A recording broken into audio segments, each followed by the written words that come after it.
আসসালামু আলাইকুম সুপ্রিয় দর্শক, শুভেচ্ছা জানবেন। এই মুহূর্তে বিশ্বজুড়ে একটাই কোটি টাকা দামের প্রশ্ন রয়েছে। সেটি হলো, কে জিতবে যুদ্ধে? ইরান নাকি সম্মিলিতভাবে যুক্তরাষ্ট্র এবং ইসরায়েল? এমনকি একজনের একটা ভবিষ্যৎবাণী এখন নতুন করে ভাইরাল হয়েছে লোকজনের মুখে মুখে। তিনি চীনের একজন প্রফেসর। তার একটা ইউটিউব চ্যানেল রয়েছে, যে চ্যানেলে তিনি ৩টা ভবিষ্যৎবাণী করেছিলেন। প্রথমটা হলো যে ডোনাল্ড ট্রাম্প আমেরিকার প্রেসিডেন্ট হবেন। দ্বিতীয়টা হলো ডোনাল্ড ট্রাম্প ইরানের সঙ্গে যুদ্ধে জড়িয়ে যাবেন। তৃতীয়টি হলো যে এই যুদ্ধে যুক্তরাষ্ট্র হেরে যাবে। এখন সবাই সামাজিক যোগাযোগ মাধ্যমে এই ভবিষ্যৎবাণী নিয়ে বেশ আলোচনা করছে যে দুটো ভবিষ্যৎবাণী কার্যকর হয়েছে, আর তৃতীয় ভবিষ্যৎবাণীটি হলো যে এই যুদ্ধের ফলাফল নিয়ে। এখন যুদ্ধের ৫ দিন অতিবাহিত হয়ে গিয়ে আহ ষষ্ঠ দিনে পড়েছে। ষষ্ঠ দিন অতিবাহিত হয়ে গিয়ে রাত ১২টার পরে সপ্তম দিনে পড়ছে, এবং এই সময়ে এসে এটি স্পষ্টভাবে কি বলা সম্ভব যে এই যুদ্ধে কে জয়ী হচ্ছে? কিংবা এটা কি অনুমান করা সম্ভব যে কি হলে ইরান জয়ী হবে, বা ইরানের কাছে এই যুদ্ধে জয়ের মানে কি? আর কি পেলে যুক্তরাষ্ট্র জয়ী হবে? এই যুদ্ধে যুক্তরাষ্ট্রের কাছে জয় পাওয়ার মানে কি? কিংবা ইসরায়েলের কাছেই বা এই যুদ্ধে জয় পাওয়ার মানে কি? এই কন্টেন্টে চলুন এসব প্রশ্নের জবাব খুঁজি। আমি আনোয়ার সাদি আপনাদের সঙ্গে আছি। যারা নতুন যুক্ত হয়েছেন, যদি আলোচনা ভালো লাগে তাহলে আশা করছি সাবস্ক্রাইব করে চ্যানেলের সঙ্গে থাকবেন, যেন আমার কন্টেন্ট গুলো আপনাদেরকে সহজে খুঁজে পাই। যারা এরই মধ্যে সাবস্ক্রাইব করেছেন তাদের প্রতি কৃতজ্ঞতা জানাচ্ছি। সুপ্রিয় দর্শক, ইরানের কাছে এই যুদ্ধ জয় হওয়ার মানে এক কথায় যদি আমরা বলি, তাহলে এর অর্থ হলো টিকে থাকা। কিসের টিকে থাকা? ১৯৭৯ সালে ইসলামী বিপ্লবের পরে যে সরকার ইরানে গড়ে উঠেছিল, সেই সরকার ব্যবস্থা টিকে থাকা। যদি এই ইসরায়েল এবং যুক্তরাষ্ট্রের হামলার মুখে এই সরকার ব্যবস্থা ইরানের টিকে থাকে, তাহলেই এটি ইরানের জন্য বিজয়, এটি আমরা ধরে নিতে পারি। এখন ধরুন, মার্কিন প্রেসিডেন্ট ডোনাল্ড ট্রাম্প, ইসরায়েলের প্রধানমন্ত্রী বিবি নেতানিয়াহু, তারা এটি বলেও ফেলেছিলেন মুখ ফুটে যে তারা এই সরকার পরিবর্তন করে ফেলতে চান। এমনকি তারা ইরানের জনগণকে আহ্বানও জানিয়েছিলেন যে অভিযানের পরে তারা যেন নিজেদের সরকার গড়ে তোলে। এবং অভিযানের প্রথম দিকেই ইরানের সর্বোচ্চ নেতা আয়াতুল্লাহ আলী খামেনি সহ শীর্ষ কয়েকজন নেতাকেও হত্যা করা হয়েছে। কিন্তু তারপরেও তারা তাদের যেই সংবিধান এবং ইসলামী বিপ্লবের পক্ষের যে সরকার, সেই সরকার তারা অটুট রেখেছে। এমনকি তারা আক্রমণের প্রতিবাদে আক্রমণ করছে। মধ্যপ্রাচ্যের ২০টি জায়গাতে তারা আক্রমণ করেছে যেখানে মার্কিন স্বার্থ রয়েছে, এবং আক্রমণ করে এখনো টিকে রয়েছে ইরান। এখন ধরুন, বিভিন্ন অঞ্চলে এই যুদ্ধ নিয়ে বিভিন্ন ধরনের আবেগ কাজ করছে। যেমন ধরুন, অনেক আবেগ এরকম একটা বিষয় নির্দেশ করে যে তারা কোনো যুক্তি মানতে চান না। তারা মনে করেন যে যেকোনো ভাবে হোক যে ইরান এই যুদ্ধে জয়লাভ করবে। আবার ধরুন, অনেকের আবেগ কাজ করে যে ইরান এই যুদ্ধে হেরে যাবে। অনেকে আবার হিসাব নিকাশ করে একটা সিদ্ধান্তে পৌঁছাতে চান যে এই যুদ্ধটার ফলাফল আসলে কি দাঁড়াবে। কিন্তু যুদ্ধের যদি জয় পরাজয় আপনি ক্ষয়ক্ষতি দিয়ে নির্ধারণ করতে যান, তাহলে ক্ষয়ক্ষতি দুই পক্ষেরই হচ্ছে। এমনকি যুদ্ধ যদি প্রলম্বিত হয়, মানে দীর্ঘদিন ধরে টিকে থাকে, লেগে থাকে, তাহলে যুক্তরাষ্ট্রের একটু বেশি ক্ষতি হওয়ার আশঙ্কা রয়েছে বলে এখন অনেকে ধারণা করছেন। কেন? ব্লুমবার্গের প্রতিবেদন অনুযায়ী যুক্তরাষ্ট্র যেসব ইন্টারসেপ্টর বা মিসাইল ব্যবহার করছে আক্রমণ প্রতিহত করার জন্য, সেগুলোর অনেক দাম। ধরুন, একটার দাম যদি হয় $20 মিলিয়ন, তাহলে ইরান যে হামলা করছে যেসব ড্রোন দিয়ে, সেগুলোর দাম ধরুন আপনার $20,000।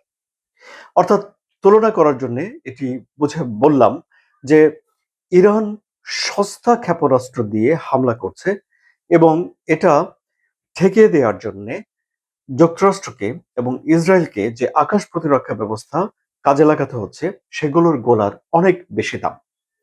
এই কৌশলটা আমরা দেখেছি যে রাশিয়া ইউক্রেনের বিরুদ্ধে নিয়েছে। রাশিয়া যখন আক্রমণ করে তখন তারা ৮০০-৯০০ ড্রোন একবারে ছুড়ে দেয়, ৪০-৫০টা মিসাইল সঙ্গে ছুড়ে।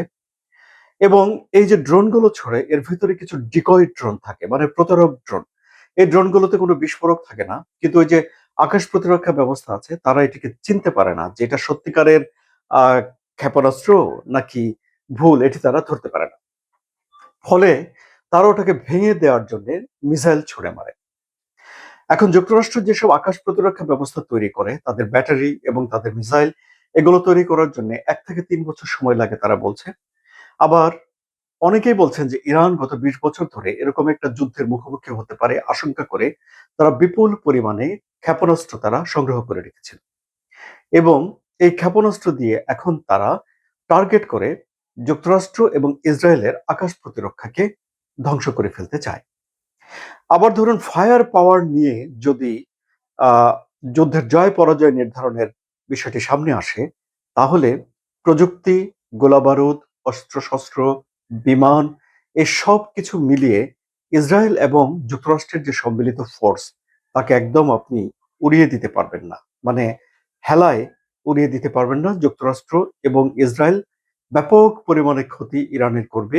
এরই মধ্যে ব্যাপক ক্ষতি তারা করেছেও। এর কিছু কিছু বিষয় তো আমরা জানি। হাজারেরও বেশি মানুষ নিহত হয়েছে। সবচেয়ে বড় কথা, ইরানের যে আধ্যাত্মিক নেতা তাকে মেরে ফেলেছে, এটা তো অনেক বড় ক্ষতি, তাই নয় কি? কিন্তু তারপরেও এই যুদ্ধে ধৈর্য, লেগে থাকা জয় পরাজয় নির্ধারণের ক্ষেত্রে একটা অন্যতম নিয়ামক হয়ে উঠতে পারে। শুধুমাত্র আকাশ থেকে গোলাবর্ষণ করে ইরানের যে সরকার ব্যবস্থা, মানে যার টিকে থাকাই ইরানের জয় হিসেবে অনেকে ধরে নিচ্ছেন, সেই সরকার পরিবর্তন করা সম্ভব নয়, এটি বোধ করি এখন যুক্তরাষ্ট্র এবং ইসরায়েলও বুঝে গেছে। তাহলে কি ইরানের ভেতরে গৃহযুদ্ধ তৈরি করা কিংবা ইরানের ভেতরে যুক্তরাষ্ট্রের সেনা পৌঁছে দেয়া, এই বিষয়গুলো কি ঘটবে? অর্থাৎ যুক্তরাষ্ট্র কি চাইবে যে ইরানের ভেতরেই একটা ঘাঁটি তৈরি করুক? সেক্ষেত্রে ইরান তো চায় যে মধ্যপ্রাচ্য থেকেই যেন যুক্তরাষ্ট্রের সেনারা চলে যায়, যে জন্য তারা যুক্তরাষ্ট্রের যে ঘাঁটিগুলি এবং স্বার্থগুলো রয়েছে সেই স্বার্থে তারা আঘাত করছে। ফলে ইরানের ভেতরে লেগে থাকা, ধৈর্য ধরার একটা বিপুল শক্তি আছে, সেটি আমরা দেখতে পাচ্ছি। বিশেষ করে তারা প্রমাণ করেছে, ইরাকের সঙ্গে যে ৮ বছর ধরে তারা যুদ্ধ করেছে, তখনই তারা প্রমাণ করেছে ওই যুদ্ধ কিন্তু কোনো রকম ফলাফল ছাড়া শেষ হয়েছিল, স্টাক হয়েছিল একটা জায়গাতে। তারপর জাতিসংঘ মধ্যস্থতা করে একটা যুদ্ধবিরতি করে দেয়, এবং সেই যুদ্ধবিরতির পর ফলাফল শেষ হয়।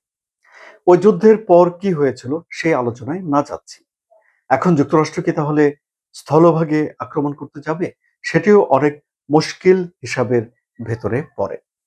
আবার ধরুন অনেকেই বলে থাকেন যে মার্কিন প্রেসিডেন্ট ডোনাল্ড ট্রাম্প আসলে একটা দীর্ঘমেয়াদী যুদ্ধটাকে তিনি ঠিক মনোযোগে ধরে রাখতে পারেন না। অনেকে বলেন যে যুক্তরাষ্ট্র যদি একটা দীর্ঘমেয়াদী যুদ্ধে ঢুকে যায়, তাহলে এখন তো যুক্তরাষ্ট্রের অনেক ক্ষতি হচ্ছে। হাজার হাজার আহ কোটি ডলার খরচ হয়ে যাচ্ছে যুক্তরাষ্ট্রের প্রতিদিনই। সেই খরচ তো বাড়তে থাকবে, এবং খরচ যত বাড়তে থাকবে ততই যুক্তরাষ্ট্রের ভেতরে এই খরচ নিয়ে প্রশ্ন উঠবে। যেমন ইউক্রেনকে সহযোগিতা করার কারণে জো বাইডেনের বিরুদ্ধে ডোনাল্ড ট্রাম্পই প্রশ্ন তুলেছিলেন, যেই টাকা ইউক্রেনের জন্য খরচ করা হচ্ছে তা দিয়ে যুক্তরাষ্ট্রের মানুষের জীবনমান আরো উন্নত করা যায়। সুতরাং এখানে ধৈর্যের খেলায় যুক্তরাষ্ট্র একটু পিছিয়ে পড়তে পারে বলেই ধারণা করা হচ্ছে। সুতরাং এগুলো হলো হিসাব, বা এগুলো হলো অঙ্কের হিসাব, সমীকরণ। কিন্তু সত্যিকার অর্থেই এই যুদ্ধটা কিভাবে শেষ হবে তা স্পষ্ট নয়। কিন্তু এটা স্পষ্ট যে এর অর্থনৈতিক প্রভাব বিশ্বজুড়ে ব্যাপকভাবে পড়বে। কারণ হরমুজ প্রণালী, যার উপর ইরান নিয়ন্ত্রণ প্রতিষ্ঠা রেখেছে। কারণ মধ্যপ্রাচ্যের তেল উৎপাদন কমে যাওয়া। কারণ মধ্যপ্রাচ্যের দেশগুলোতে, বিশেষ করে কাতার এবং আবুধাবিতে এই যে ফ্লাইট বন্ধ হয়ে রয়েছে, আন্তর্জাতিক ফ্লাইটগুলো, এসব কিছুই প্রতিদিন সেখানে প্রচুর প্রচুর পরিমাণে খরচ এবং অর্থনৈতিক লস হচ্ছে। এবং এই অর্থনৈতিক ক্ষতিটা কাকে কাকে যে হারিয়ে দেবে তার হিসাব ঠিক এই মুহূর্তে করা যাচ্ছে না। আলোচনা কেমন লাগলো? আলোচনা যদি ভালো লাগে তাহলে সাবস্ক্রাইব করে চ্যানেলের সঙ্গে থাকুন। ধন্যবাদ।